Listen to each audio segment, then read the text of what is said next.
everyone, Elder here, working today on our squat. Okay, we had a couple submissions from our newsletter. People had questions from some of the material that we were working on, and the question was that they're having some issues with their squat, and specifically the deeper they go, the more that they need the kettlebell as a counterbalance. All right, usually two of the culprits that are occurring here is lack of mobility in the hips and usually tightness also in the calves.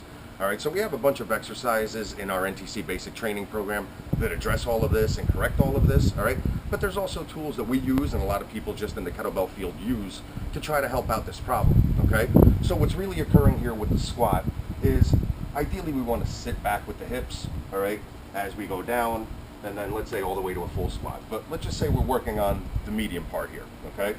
So we want the hips going back, keeping the midfoot, all right, or the weight on the midfoot, never on the toes, because then that's going to cause and wreak a lot of havoc on the knees. So we always want to go ahead and stay with the midfoot, especially when we're using resistance, in this case a kettlebell, all right?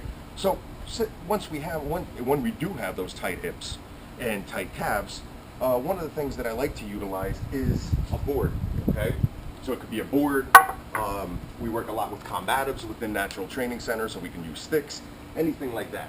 And now what this is doing is basically compensating for the lack of mobility that you do have in the hips or even in your calves, all right? That's stopping you from getting that nice clean squat and not needing another tool as a counterbalance.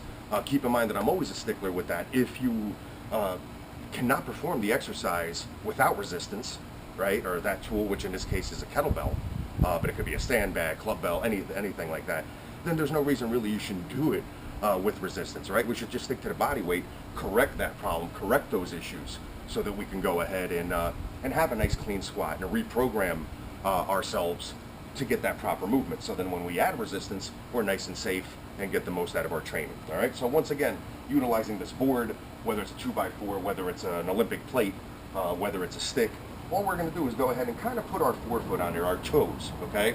So now this little extra stability, all right, is kind of giving us that counterbalance that we need without using resistance to get that or mimic the movement that we're looking for, all right? By having our toes up, I'm pretty forced to sit back, okay?